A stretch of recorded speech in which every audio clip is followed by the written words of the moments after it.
সাগরের তীর জুড়ে মানুষ আর মানুষ, বালিয়াড়িকি নোনা জল, সবখানে আনন্দ উল্লাস। সমুদ্র সৈকতে বিজয় উৎসবে মাতোয়ারা সবাই।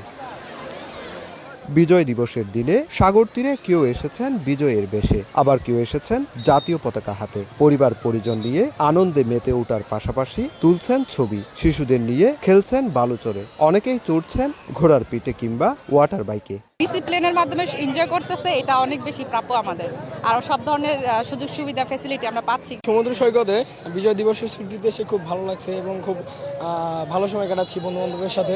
ছুটি পাওয়ার কারণে আসা হয়েছে। বিজয় দিবসের ছুটিতে সৈকতে লাখো মানুষের ভিড়ে ভোগান্তিতে পড়েছেন অনেক পর্যটক। হোটেলে রুম না পেয়ে ব্যাগ নিয়ে সৈকতের কিটকোটেই অবস্থান করছেন অনেকে। তাদের দাবি অতিরিক্ত ভাড়া আদায় করছে হোটেল কর্তৃপক্ষ।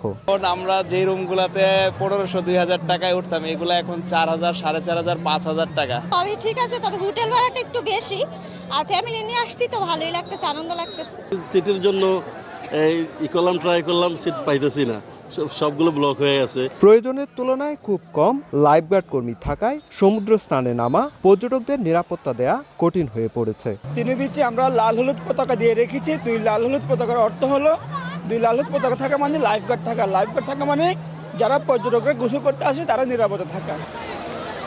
কক্সবাজার সমুদ্র সৈকত ছাড়াও পর্যটকরা ঘুরছেন সেন্ট মার্টিন, মেরিন ড্রাইভ, পাথুরে সৈকত, ইনানি সহ বিভিন্ন পর্যটন কেন্দ্রে।